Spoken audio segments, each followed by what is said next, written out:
Oi, meu povo, amamente por aqui de novo. E vamos para a parte prática, né? Porque eu falei um pouco até para quem não me conhece me conhecer. E assim, é uma forma muito resumida de tudo que aconteceu, de que vem acontecendo. Muito resumido que eu passei. Mas, lembra que eu tinha falado que 2017, mais ou menos, o Senhor começou a mudar, né? Me mostrar, me dizer quem eu realmente era. E como que isso se deu? Um belo dia, eu estava ouvindo a ministração de Tiago Brunet, e ele fez a seguinte pergunta: quem é você? Você é quem Deus te criou para ser ou que as pessoas querem que você seja? Quem é você de verdade? E essas perguntas mexeram muito comigo. Porque quando eu comecei a tentar responder, eu comecei a ver que eu não sabia responder quem eu era. Eu não sabia o que eu gostava, se eu gostava realmente. Eu não sabia se o que eu achava sobre mim era o que realmente eu era. Eu me vi uma colcha de retalhos. Um pouquinho de cada pessoa que passou na minha vida, um pouquinho de cada pessoa que estava convivendo comigo, mas eu não tinha consistência. E nesse momento Deus começou a me lembrar da minha adolescência, da minha juventude, que nesse tempo, apesar de ter muita influência, de ter uma cosmovisão deturpada de outras pessoas, eu ainda assim conseguia ser eu. Em pequenas coisas, mas eu sabia aquilo que eu não gostava, sabia aquilo que eu gostava, sabe? Eu sabia me definir, ao menos um pouco, sem a influência. E naquele momento da minha vida eu não sabia mais me definir. Eu me perdi dentro de mim mesma, eu acabei me perdendo para poder ser aceita por pessoas e enfim, eu fiquei sem identidade.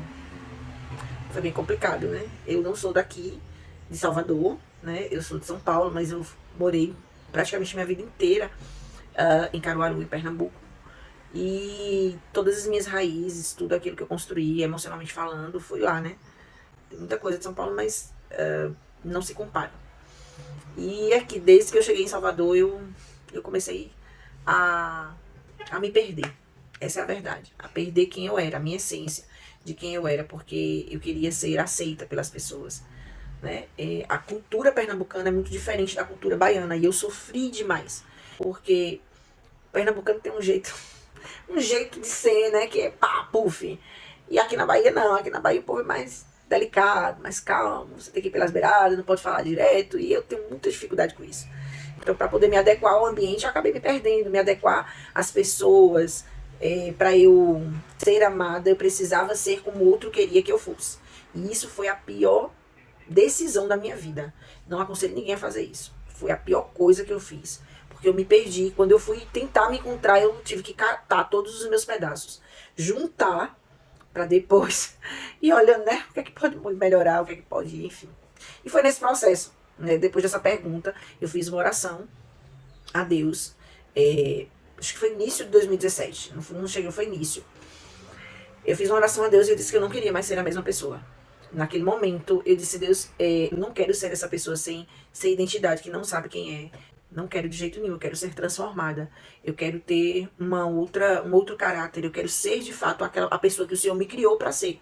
Porque nesse momento eu estou sendo o que as pessoas querem que eu seja. E essa verdade, assim, essa consciência da verdade, né? Foi muito, muito difícil, mas também me levou a uma decisão, me levou a uma ação.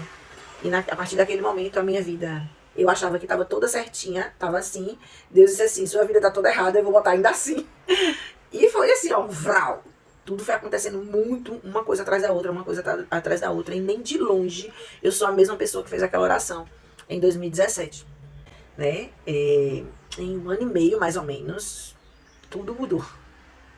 E eu não me arrependo de não ter feito essa oração antes. Mas tudo no seu tempo. Para eu tomar essas decisões, né, eu sempre tive muito temor a Deus. Desde que eu conheci assim, a face de Jesus. Porque existe uma diferença entre você se converter, se batizar, congregar, estar numa congregação cristã, seja ela de qual denominação for, e você conhecer a Jesus, sabe? Normalmente a gente vai como povo, a gente conhece o Jesus que faz, mas a grande diferença é você começar a conhecer o Jesus que é. Quando você conhece o Jesus que você olha nos olhos dele, é igual o encontro com Natanael que Jesus teve. Acabou, pai. Ali virou a chave. Então, assim, você começa a amá-lo, né? Mesmo de forma muito torta, mas você começa a amar Jesus por Jesus. E não pelo que ele faz, mas por quem ele verdadeiramente é. por sua essência. E isso faz toda a diferença, porque você começa a desejar não ser mais a mesma pessoa para agradar o coração dele. Você começa a desejar a não querer viver mais as experiências que você viveu. Porque você não quer mais aquilo para você e você quer agradar o coração dele. Porque você entende que ele é o suficiente e que ele merece ser amado de todas as formas, né? E Jesus é o único que nos ama sem condições, de forma incondicional. Não existe condição para o Senhor nos amar. E isso é muito fantástico, porque a gente vem de uma sociedade em que a gente, para ter o amor do outro, é uma troca, né?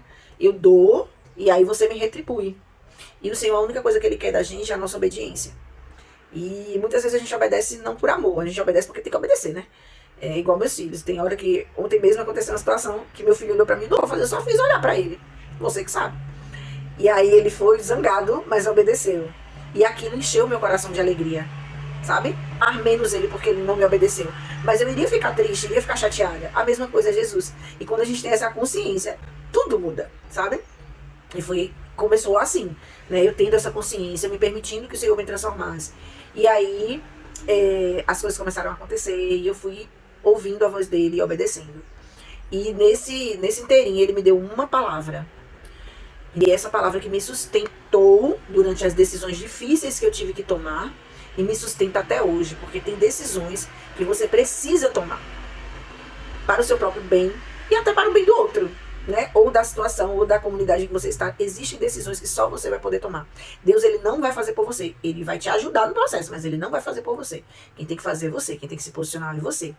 E quando foi para eu tomar essa decisão, foi uma decisão muito difícil, que ia mexer com a minha vida e com a vida de muitas pessoas. Ele me deu uma palavra, que está em Isaías 41:10, que diz assim: não temas, eu sou contigo. Não te assombres, porque eu sou o teu Deus. Eu te fortaleço, te ajudo e te sustento com a minha destra fiel. E foi isso que me sustentou durante esse processo e me sustenta até hoje. A palavra que ele me deu, é a palavra que ele determinou para mim e eu decidi obedecer. Porque às vezes a gente faz oração, Senhor, eu quero que você faça isso, eu quero que você faça aquilo, mas você não está disposto a fazer nada, você só quer receber. Isso é narcisismo, né, gente? E assim, Deus, ele não quer que a gente faça nada para ter algo em troca. Se for da vontade dele, se estiver no propósito dele, ele vai fazer. Se não for, ele vai permitir que aconteça para que você aprenda. Existe aquilo que Deus nos dá e aquilo que ele permite que a gente viva, né? O que ele nos dá é bom, perfeito e agradável. O que ele permite que a gente viva não necessariamente é isso. Então algumas escolhas a gente acha que faz porque Deus disse que era para fazer e não. Ele permitiu, porque ele não disse nada, você quis insistir, então. E foi nessa que eu me lasquei também, algumas coisas. Isso é a caminhada cristã, é a caminhada de qualquer pessoa.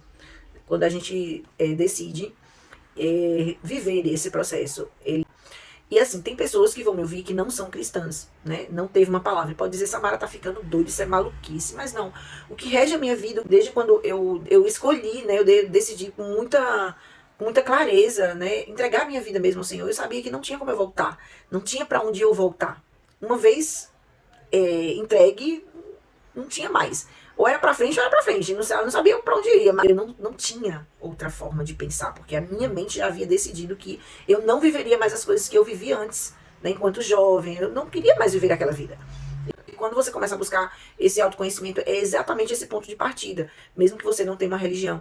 O ponto de partida é: eu não quero mais viver o que eu estou vivendo até hoje. Eu quero ser uma pessoa diferente. Eu quero saber quem realmente eu sou. E nessa pergunta é que você vai buscar ajuda, é que você vai buscar questionamentos dentro de você. Por que eu me comporto desse jeito? Por que eu me comporto daquele jeito? Por que a ação do outro está me incomodando tanto? Por que alguém me tratou mal e isso está me incomodando, me deixou com raiva, me deixou zangada? A ação do outro é do outro. Não sou eu tenho que pensar em mim. Tenho que saber quais são as minhas ações. Então, isso faz toda a diferença. E eu tô falando isso porque tem pessoas que não são cristãs e dizem, só tem autoconhecimento quem é cristão. Não, qualquer um pode ter, deve ter. Porque o autoconhecimento é libertador. Quando você se conhece o suficiente para você dizer, não é assim, não quero ser tratada dessa forma, não faça isso porque eu não gostei, eu gostei disso, eu gosto disso aqui, isso aqui me faz bem, isso aqui me faz mal. Gente, tudo é diferente, você tem escolhas. Porque por muito tempo eu não tinha escolhas, eu ia deixando a vida me levar, igual o Zeca Pagodinho. Mas quando eu comecei a me conhecer, eu comecei a ter responsabilidade sobre as minhas escolhas. Hoje, errado ou certo, eu tenho consciência daquilo que eu escolho. E é completamente diferente. Você tem essa autorresponsabilidade. Fiz merda, mas sou eu que escolhi. Isso é muito massa, velho. todo o processo, para que qualquer pessoa que ouça esse vídeo, independente de religião, entenda que, assim, tudo está na nossa mente. Tudo começa e termina na nossa mente. Se você começa a questionar até a sua forma de pensar e busca essa resposta, você começa a viver de uma outra forma, a criar novos hábitos, a ser mesmo, a se expressar de forma diferente. E isso não é só libertador, isso é maravilhoso, maravilhoso. E é isso, gente. Fiquem com Deus, até a próxima.